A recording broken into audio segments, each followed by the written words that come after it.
নমস্কার বন্ধুরা, সবাইকে স্বাগত এমপিএস টু ব্লগের একটি নতুন ভিডিওতে। বন্ধুরা, একটি কথা আছে, বন্যেরা বনে সুন্দর, শিশুরা মাতৃ করে। শুনেছিলাম যেখানে মানুষের পদচিহ্ন পড়ে সেখানে প্রকৃতি ডানা মেলতে ভুলে যায়, কিন্তু আজকে যে গ্রামে আমরা যাব সে গ্রামের চিত্র সম্পূর্ণ আলাদা। তো দেখুন, আমার চারধারে যে প্রাকৃতিক সৌন্দর্য, এই সৌন্দর্য উপভোগ করতে গেলে আমাদের আসতে হবে অনেক দূরে। আজকে আমরা চলে এসেছি হুগলির এমন একটি চরে, যেই চরে চারিদিকে জঙ্গলের মাঝখানে বসবাস করে মাত্র গোটা কয়েক পরিবার। আর সেই পরিবার যেখানে বসবাস করে সেখানে না কোনো দোকান আছে, না কোনো হসপিটাল আছে, না কোনো স্কুল আছে, আর না সেই গ্রামে কোনো বাইক আছে, না আছে কোনো সাইকেল।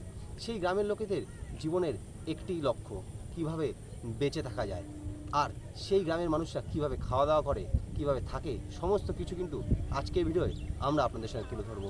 চলুন আমাদের সাথে আমরা এগিয়ে যাব সেই বাড়িগুলোর দিকে বা সেই গ্রামটির দিকে যেখানে এই মানুষজন দীর্ঘদিন ধরে বসবাস করছে। বন্ধুরা, আপনারা যদি আমার চ্যানেলে নতুন হন বা আমার ভিডিও আপনার ভালো লেগে থাকে, তা অবশ্যই আমার চ্যানেলকে কিন্তু সাবস্ক্রাইব করবেন। আর চলুন ভিডিওটা এখান থেকেই শুরু করা যাক। বন্ধুরা, সূর্য প্রায় অস্ত যায়, ঠিক এই সময় আমরা এসে পৌঁছেছিলাম এই গ্রামটিতে। নদীর পাড়ে এক অসাধারণ সুন্দর প্রাকৃতিক সৌন্দর্য। তবে আমাদের গন্তব্য যেহেতু গ্রামে, সেহেতু এই নদীর পাড় থেকে সরু রাস্তা দিয়ে আমাদের কিন্তু পৌঁছতে হবে এই গ্রামের ভেতরে। তো চলুন হাঁটতে হাঁটতে আমরা পৌঁছে যাই সেই গ্রামের ভেতর এবং দেখি এই গ্রামে ঢোকার রাস্তাটা ঠিক কেমন। গ্রামে ঢোকার যে রাস্তাটা, সেটা কিন্তু পুরোপুরি মাটির। দুপাশ দিয়ে ঘাসের জঙ্গল কেটে মাঝখান দিয়ে সরুভাবে রাস্তা তৈরি করা হয়েছে। রাস্তা দিয়ে যেহেতু অল্প সংখ্যক মানুষজনই চলাচল করে, সেহেতু দেখুন যেই জায়গাতেই মানুষরা যাতায়াত করে সেই জায়গাটি পরিষ্কার। যত সামনের দিকে আমরা যাচ্ছি রাস্তা তত ছোট হচ্ছে। ওই যে দূরে দেখতে পাচ্ছেন, ওটাই কিন্তু সেই গ্রাম। দেখুন, একটি বাড়ির টালির ছাদ কিন্তু দেখা যাচ্ছে, আর সামনে অনেক কলা গাছ লাগানো রয়েছে। তো দেখুন, আমরা কিন্তু গ্রামের ভেতর দিকে যাচ্ছি, আর ভেতর দিকে যাওয়ার আগেই দেখুন একটি খড়ের গাদা এখানে দেওয়া রয়েছে, আর এ সাইডেও রয়েছে, সেটা কিন্তু জঙ্গলের মধ্যে আটকে গেছে। তো ধীরে ধীরে আমরা যাচ্ছি সেই গ্রামের মধ্যে। দেখুন, বাড়িতে কিন্তু একটি মহিলা রয়েছে। তো বন্ধুরা, এই গ্রামের প্রাকৃতিক সৌন্দর্য কিন্তু এক কথায় অনবদ্য। আমি যদি ক্যামেরায় আপনাকে দেখাই, ঠিক যেন আফ্রিকার জঙ্গলের সঙ্গে তুলনা করা যেতেই পারে। দেখুন কত সুন্দর লাগছে এখানকার প্রাকৃতিক সৌন্দর্য। এখানে জংলি সাপ, শুয়োর এবং ভামবিড়াল, খটাস, বিভিন্ন প্রাণী কিন্তু এখানে থাকে। দেখুন, পিছনে একটি খড়ের গাদা দেখেছেন, অর্থাৎ আমরা কিন্তু একবারে গ্রামের যে সম্মুখে, অর্থাৎ গ্রামের একদম মুখে চলে এসেছি। দূরে দেখুন একটি খড়ের গাদা দেখা যাচ্ছে, তারপরে টালির বাড়িও দেখা যাচ্ছে। তো এখান থেকে হেঁটে হেঁটে কিন্তু আমরা সেই গ্রামে পৌঁছাবো। এবার এই গ্রামে আমরা কীভাবে আসলাম বন্ধুরা? এই গ্রামে আসতে গেলে আপনাকে হাওড়া বা শিয়ালদা দিয়ে ট্রেন ধরে, কাটোয়া লোকাল ধরে আসতে হবে জিরাট স্টেশনে বা বড়াগড় স্টেশনে। সেখান থেকে অটো করে কিন্তু বা টোটো করে আপনারা চলে আসতে পারেন বালুচর সংলগ্ন যে সিএসসি ব্রিজ আছে সেই ব্রিজে। আর সেই ব্রিজ থেকে পায়ে হেঁটে কিন্তু আপনারা পৌঁছে যেতে পারবেন এই চরে। এই চরটা কিন্তু খুব বিপজ্জনক একটি চর।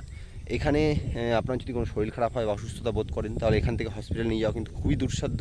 প্রায় এখান থেকে 7-8 কিলোমিটার দূরে রয়েছে জিরাট আহমেদপুর যে ব্লক হাসপাতাল আছে সেখানে। আর মাঝখানে নদী রয়েছে, আর ব্রিজ যে রয়েছে সেই ব্রিজে কিন্তু একটা সাইড ভাঙা, সেখান থেকে কিন্তু আপনি পারাপার করতে পারবেন না। তো এখানে আসার সময় অবশ্যই সাবধানতা অবলম্বন করে আসবেন, কারণ কিন্তু বিষাক্ত সাপ ও বিষাক্ত প্রাণীদের একদম আবাসস্থল এই জায়গাটা। তো চলুন আমরা এখান থেকে ধীরে ধীরে ওই গ্রামের ভিতর যাব এবং দেখব সেই গ্রামটা এখন কেমন অবস্থায় রয়েছে। তো দূর থেকে যেই বাড়িগুলো দেখা যাচ্ছিল সেগুলোর কাছে কিন্তু আমরা চলে এসেছি। দেখতেই পাচ্ছেন একদম পরিষ্কার পরিচ্ছন্ন করে রাখা হয়েছে বাড়িগুলি। আর এখানে আমি শুধুমাত্র পাখির ডাকই শুনতে পাচ্ছি, অন্য কোনো আওয়াজ শুনতে পাচ্ছি না।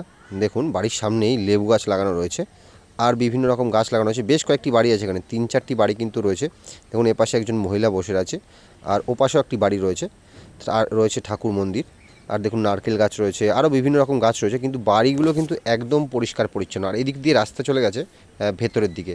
এই ভেতরের দিকে ডান দিকে একটি বাড়ি রয়েছে, আর এখানেও তুলসী মন্দির রয়েছে।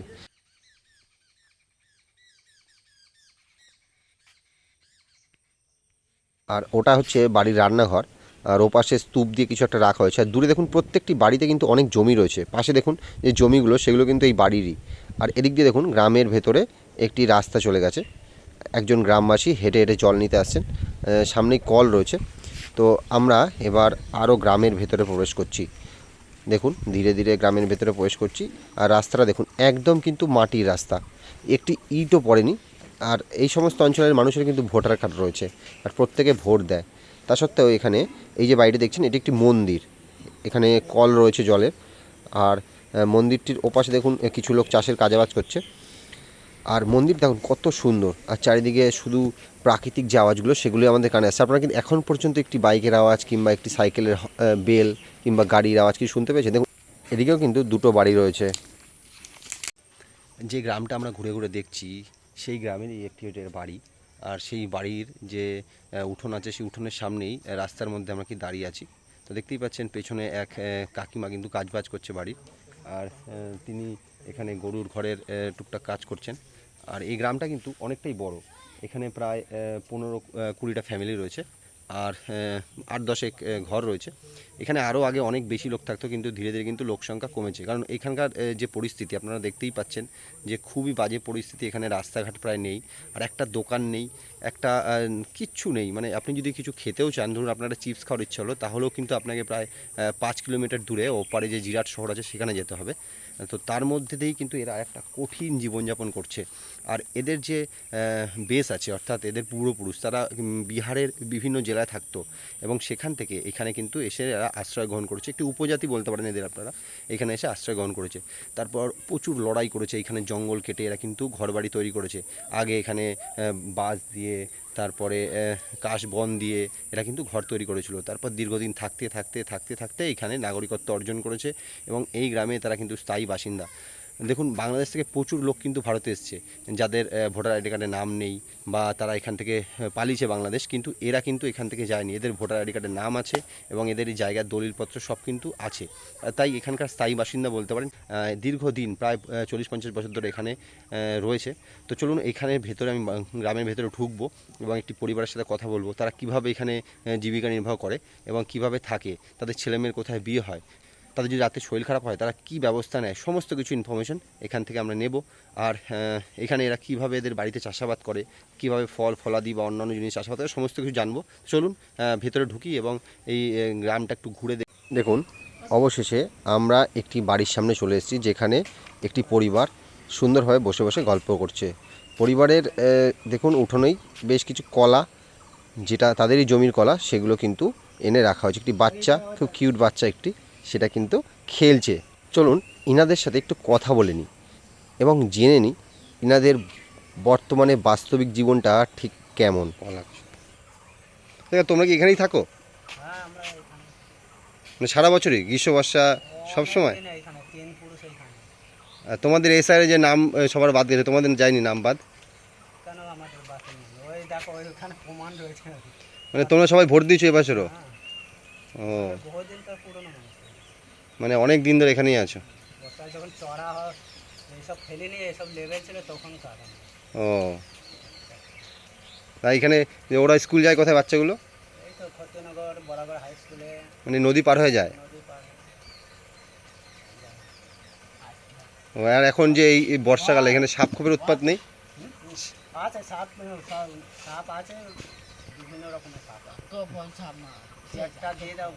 আর বসবো না, ঠিক আছে। কি কি সাপ আছে এখানে? সাপ বেশিরভাগই আছে, গোকড়ো সাপ আছে, চন্দ্রবুড়া আছে, কালী গোকড়ো আছে, তারপরে হচ্ছে কি তোমার শাখামতি আছে, শিয়ার চাঁদা আছে। মানে সব রকম সাপই এখানে আছে? তাই এখানে অন্য কোনো প্রাণী নেই না? সাপ আছে, শিয়াল আছে, শুয়োর আছে। কি বুনো শুয়োর? বুনো শুয়োর। তারপরে হচ্ছে যে আমাদের চাষের অনেক ক্ষতি করে দেয় শুয়োরে ক্ষতি করে দেয় না? শুয়োর দেখা যায় এখানে? হ্যাঁ, আরে বাপরে, এক একটা 3 কুইন্টাল 4 কুইন্টাল এক একটা। এই শুয়োর থাকে কোথায়?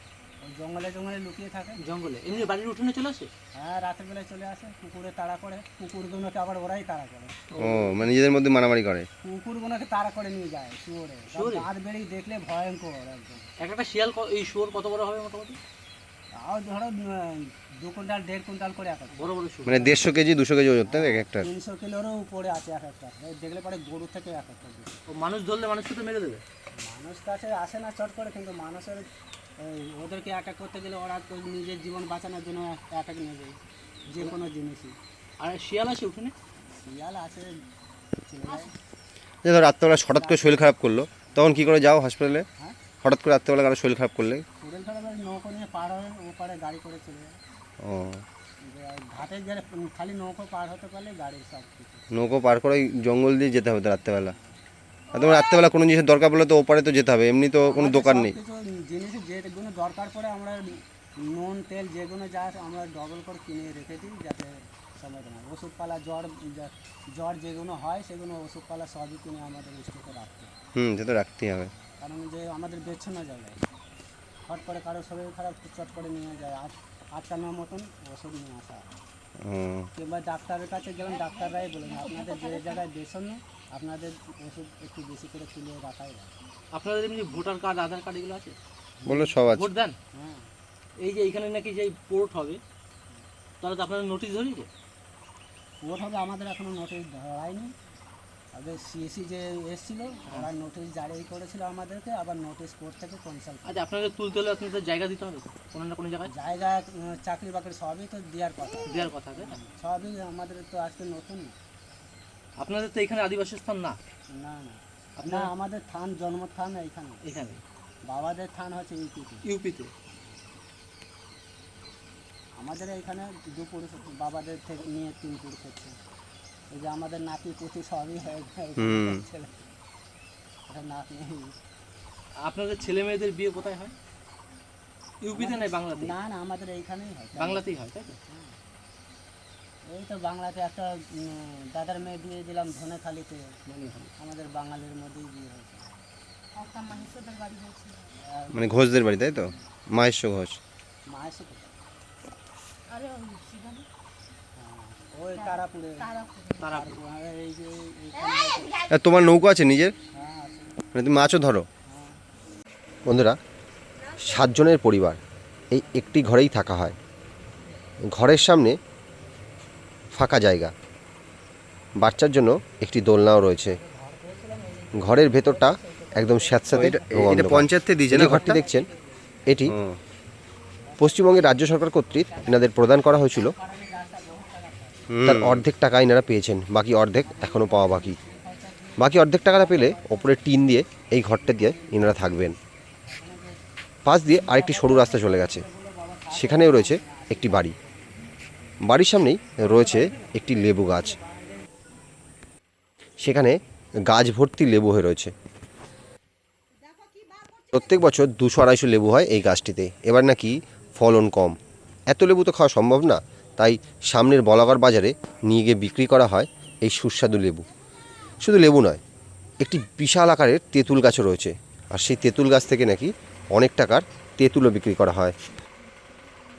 যে বাড়িটা আমরা এইমাত্র ছিলাম, এই বাড়িটা কিন্তু অনেকটা জায়গা জুড়ে আছে। এখানে একটা ভালো জিনিস, এখানে প্রত্যেকটা বাড়িতে অনেক জায়গা রয়েছে, কারোর 10 কাঠা, কারোর 20 কাঠা, কারোর 1 বিঘা। আর বাড়ির মধ্যে অনেক গাছ রয়েছে, দেখুন নারকেল গাছ রয়েছে, কাঁঠাল গাছ রয়েছে, কলা গাছ রয়েছে, আতা ফল গাছ রয়েছে, বেল গাছ রয়েছে, সমস্ত কিছু। আর দেখুন কলা গাছ একদম ভর্তি, কলা গাছের বাগান রয়েছে বাড়ির মধ্যেই। তারপরে দেখুন সামনে কিন্তু জলের কল রয়েছে, জলের কল দিয়ে এরা নিজেরাই এই কলগুলো বসিয়েছে নিজেদের খরচায়, কারণ এখানে গঙ্গার পাড়ে বলে বেশি টাকা লাগে না কল বসাতে। দেখুন ভালোই কিন্তু জল পড়ছে। আর দেখুন এইখান দিয়ে পুরোটাই কিন্তু জঙ্গলে ঘেরা। এই দ্বীপটার এইটুকুনি জায়গাতেই কিন্তু এই বাড়িগুলো রয়েছে। আর এরা নিজেদের চারপাশটা বেশ পরিষ্কার পরিচ্ছন্ন করে রেখেছে। এখানে দেখুন, এখানে বরবটি গাছ লাগানো রয়েছে। দেখুন আমরা একটি জমির মধ্যে বসে আছি। এই যে বাড়িটা আমরা লাস্ট ঘুরে আসলাম, সেই বাড়িরই এটা নিজস্ব জমি, অর্থাৎ বাড়ির যে গণ্ডি আছে। দেখুন এখানে বাড়িটার চারদিকে দেখুন জঙ্গল হয়ে রয়েছে। তো এই গোল যে রাউন্ডটা দেখছেন, এটা কিন্তু এদের পাঁচিল, মানে এরা জঙ্গল দিয়ে পাঁচিল তৈরি করেছে। অর্থাৎ এর বাইরে এই বাড়ির লোকরা কিন্তু সন্ধ্যের পর বেরোয় না, কারণ এটাই হচ্ছে এদের বাউন্ডারি। আর দেখুন এখানেই জমির মধ্যে আমি যদি দেখাই ভালোভাবে, এনারা বরবটি চাষ করেছে। দেখুন একদম প্রাকৃতিক উপায়, কিন্তু কোনো সার নেই। আর জমিতে কিন্তু দেখতে পাচ্ছেন কোথাও চষা নেই, অর্থাৎ লাঙল দেওয়া নেই, অর্থাৎ এই যে বরবটি লাগিয়ে রেখেছে এখান থেকে একদম অর্গ্যানিক উপায়ে গোবর সার দেয়, গোবর সার বা অন্যান্য অর্গ্যানিক সার প্রয়োগ করে এরা কিন্তু এই বরবটিগুলো চাষ করে। অর্থাৎ এদের সুস্বাস্থ্য কেন বজায় থাকবে না? আমরা যে বলছি এরা রাত্রেবেলায় ডাক্তারখানায় কোনো বিপদে পড়লে কীভাবে যাবে, কিন্তু এরা যে খাবার দাবার খায় এদের কিন্তু শরীর খারাপ সম্ভাবনা খুবই কম। প্রত্যেকটা জিনিস কিন্তু অর্গ্যানিক এখানে। এই কলাগুলি বাড়িতে সামনেই রাখা ছিল, এবার মাথায় করে এগুলোকে নদীর পাড়ে নিয়ে যাওয়া হচ্ছে। যেহেতু এখানে কোনো যানবাহনের ব্যবস্থা নেই, তাই একমাত্র ভরসা মাথায় করেই এগুলোকে নিয়ে যেতে হবে নদীর পাড়ে। আর নদীর পাড়ে যাওয়ার সময় রাস্তার পাশেই বেশ কিছু ছাগল আমরা দেখতে পেলাম। এই মানুষগুলো কিন্তু ছাগলের দুধ দিয়ে কিন্তু চাটা খায়। বন্ধুরা দেখতে পাচ্ছেন এইখানে মাটি কুপানো রয়েছে, এর পিছনে একটি বৈজ্ঞানিক কারণ আছে কেন এরা মাটিটা কুপিয়েছে। এই সমস্ত জায়গাগুলো আগে বালিয়াড়ি ছিল। বালিয়াড়ি মানে 2000 সালের বন্যাতে এখানে বালি পড়ে সমস্ত জায়গার যে উর্বরতা সেটা নষ্ট হয়ে গেছিলো, ফলে এই জমিগুলো কিন্তু ছিল চাষের অনুপযুক্ত। কিন্তু অনেক দিন চলে যাওয়ার পর এখানে দেখুন ঘাস হয়ে রয়েছে অনেক। এই ঘাস এই জমির যে বালির ভাগটা অনেকটা কমিয়ে দিয়েছে, বা বর্ষার জন্য সেই বালি বেশিরভাগটাই ধুয়ে গেছে। এখন কিন্তু আবার এই জমিতে এরা চাষ করার একটা প্ল্যান করছে। সেই জন্য দেখুন এখানে বালিগুলোকে এরা পরিষ্কার করেছে, এর মধ্যে বাদাম লাগাবে বা এমন কোনো শস্য লাগাবে যেগুলো কিন্তু বালিতে ভালো হয়। ধীরে ধীরে তারা এখানে গোবর সার বা অন্যান্য সার প্রয়োগ করে এই জায়গাটা কিন্তু আবার উর্বর করে দেবে। তো এভাবেই কিন্তু দীর্ঘদিন যাবত দেখুন ওই দূরে পাট চাষ হয়েছে, তো ওখানেও কিন্তু আগে বালি ছিল। যে আপনারা সকলেই জানি বালিতে কোনো শস্য উৎপাদন হয় না, কিন্তু এরা নিজস্ব বুদ্ধিতে অর্থাৎ জৈব সার প্রয়োগ করে ও গ্রামীণ কৌশলে এই সমস্ত অনুন্নত বা অনুর্বর জমিকেও কিন্তু শস্য শ্যামলা করে তুলছে। এই অদ্ভুত জিনিসটা কিন্তু এই গ্রামে, যেটা শহর থেকে অনেকটাই দূরে এবং যেখানে আধুনিক সভ্যতার কোনো ছোঁয়া নেই, সেটা আসলেই কিন্তু প্রমাণ পাওয়া যাচ্ছে। দেখতেই পাচ্ছেন আমার সামনেই কিন্তু সেই জায়গাটা পরিষ্কার করে রাখা হয়েছে, যে এখানে কিন্তু এবার বাদাম লাগানো হতে পারে। তো একটি ভাইয়ের সাথে আমার দেখা হয়েছে, তার সাথে একটু কথা বলে নেব। দেখুন একটি ভাই আসছে আমার, ও এখানেই থাকে। ভাই তুমি কি এখানেই থাকো? হ্যাঁ। হ্যাঁ, হয়ে গেল আমার ভাই। একটা ভাইয়ের সাথে পরিচয় হলো, এই ভাই কিন্তু এখানেই থাকে। তুমি স্কুলে পড়ো ভাই? না। স্কুলে পড়ো না, তুমি এখানেই কাজ বাজ করো তাই তো? হ্যাঁ। আর তুমি এখানে এখন কোথায় গেছিলে? এখানে তোমার বাড়ি তাই তো? ভাই তুমি কথা বলতে পারো না? না। ভাই কথা বলতে পারে না, কোনো অসুবিধা নেই, চলো আমরা গল্প করতে করতে যাই। তো এই ভাই কলা নিয়ে, কলা নেবে তাই তো? তো ভাই কাজে খুব ব্যস্ত। হ্যাঁ, তো ভাই কলা আমার দাদা, হ্যাঁ আমার হ্যাঁ, তোমরা সব একসাথে থাকো এখানে তাই তো? তো না না আমার তো ভাই কি বলছে আমি বুঝতে পারছি না, যাই হোক। না না আচ্ছা। ও সবাই আসছে না? তোমার ও তোমার বাবা আসছে? না না কলা আসছে? হ্যাঁ। ও ওদের কলা নিয়ে আসছে ভাই, তো এখানেই থাকে কিন্তু এই ভাই। বন্ধুরা আমি প্রথমে যেটা বলেছিলাম যে ব্রিজ পার হয়ে আপনারা কিন্তু এই ঘাটে আসতে পারেন, সেটা ছাড়াও কিন্তু অনেক আরেকটা পথ রয়েছে, যেই পথ দিয়ে কিন্তু আপনারা এই চরটিতে আসতে পারেন। সেটা হচ্ছে এই নদীপথ। এই নদীপথে আসাটা অনেকটা জটিল, যারা লোকাল তারাই চিনতে পারবে, কিন্তু যারা বাইরে থেকে আসবেন তারা কিন্তু কখনোই এই নদীপথ দিয়ে আসতে পারবেন না, কারণ এটা অনেকটা ভেতরের একটি পথ। তো দেখুন আমরা সেই নদী প্রান্তে চলে এসেছি, যেইখান থেকে কিন্তু আমরা বাড়ি ফিরবো। দেখতে পাচ্ছেন আমি চলে এসেছি সেই নদী ঘাটে, অর্থাৎ নদীর পাড়ে, যেখান থেকে কিন্তু এখানকার মানুষরা যাতায়াত করে। এখান থেকে যে ওই দূরে ব্রিজটা দেখছেন প্রায় 2 কিলোমিটার দূরে, আর এরা সেই ব্রিজটা কিন্তু খুব কমই ব্যবহার করেন, কারণ ব্রিজে যেতে গেলে তাকে আবার অতটা রাস্তা ঘুরে আবার আসতে হয়। তো তাদের যাতায়াতের একমাত্র মাধ্যম কিন্তু এই নৌকো। এই গ্রামে কিন্তু কোনো বাইক নেই, স্কুটি নেই, 4 চাকা নেই, কোনো কিছু নেই। এদের যাতায়াতের একটাই মাধ্যম, সেটা হচ্ছে এই নৌকো। তো দেখুন এখানে কিন্তু কোনো স্টিমার বা ভটভটি কোনো কিছু নেই, ছোটো ছোটো নৌকোগুলো কিন্তু এদের জীবন ধারণের একমাত্র রাস্তা বলতে পারেন। দেখুন ওইদিকে 2টো নৌকো রয়েছে, ওই 2টো নৌকো কোনো একটি বাড়ির। এইখানে আমি যদি আপনাদের দেখাই, দেখুন এখানেও 1-2টো নৌকো রয়েছে। তো প্রত্যেকটা বাড়ির কিন্তু 1-2টো নৌকো রয়েছে। অর্থাৎ এরা যখন ওপারে যেতে যায়, দেখুন ওপারে একটি রাস্তা করা আছে, সুন্দর ঘাট রয়েছে, ওটা হচ্ছে ক্ষত্রিয়নগরের ঘাট। ওরা এই নৌকাগুলো করে এই ছোট যে নদীটা আছে, ভাগীরথীর একটি উপনদী বা খাল বলতে পারেন, এটাকে পার করে প্রায় 300 মিটার লম্বা আছে, এটাকে পার করে ওপারে যায়। ওপার থেকে তারা হেঁটে হেঁটে অনেকটা রাস্তা গিয়ে ওদের টোটো বা অটো করে কিন্তু জিরাট বা বলাগড়ে যে শহর রয়েছে সেখানে পৌঁছায়। তো এদের জীবন কতটা ভয়ানক আপনারা বুঝতেই পারছেন। তাই কোনো লাইট নেই, সেটা কিন্তু আপনারা দেখেছেন। এদের বাড়িতে অবশ্যই ইলেকট্রিসিটি আছে, কিন্তু এই রাস্তাঘাটগুলো যেগুলোতে করে যাতায়াত করে সেখানে কোনো লাইটের ব্যবস্থা নেই, অর্থাৎ হাতে হ্যারিকেন বা টর্চ নিয়ে কিন্তু এরা যাতায়াত করে। তো কতটা ভয়ঙ্কর পরিস্থিতির মধ্যে এরা জীবন জীবিকা নির্বাহ করছে সেটা আপনারা বুঝতেই পারছেন। কিন্তু সবশেষে যে জিনিসটা আমাকে বা আপনাকে খুবই আনন্দ দেবে সেটা হলো এদের জীবনের যে প্রাকৃতিক সৌন্দর্য বা একটা সুন্দর হাওয়া এরা কিন্তু সবসময় পায়। দেখুন নদীর পাড়ে এই বিকেলবেলা স্বামী স্ত্রী দুজনে বসে গল্প করছে, এই কলা পার করার জন্য। এই জীবনটা কিন্তু আপনি বাড়িতে কখনোই পাবেন না। এদের যে শান্তি, এদের যে মনের প্রশান্তি, সেটা কিন্তু আমাদের নেই। তো দেখুন, এই কঠিন জীবনের মাঝখানেও এদের এই বিকেলের এই সুন্দর আবহাওয়া বা এত সুন্দর প্রাকৃতিক সম্পদ, এটাই এদের প্রাপ্তি। তো বন্ধুরা, এই ভিডিওটা আপনাদের কেমন লাগলো সেটা অবশ্যই কমেন্ট বক্সে জানাবেন। আর যদি ভালো লাগে অবশ্যই লাইক করবেন, শেয়ার করবেন, আমাদের চ্যানেলকে সাবস্ক্রাইব করতে ভুলবেন না। আর দেখা হচ্ছে আরেকটি নতুন ভিডিওতে, আবার নতুন কোনো একটি জায়গা আমরা আপনাদের সামনে এক্সপ্লোর করব। সবাই ভালো থাকবেন, সুস্থ থাকবেন।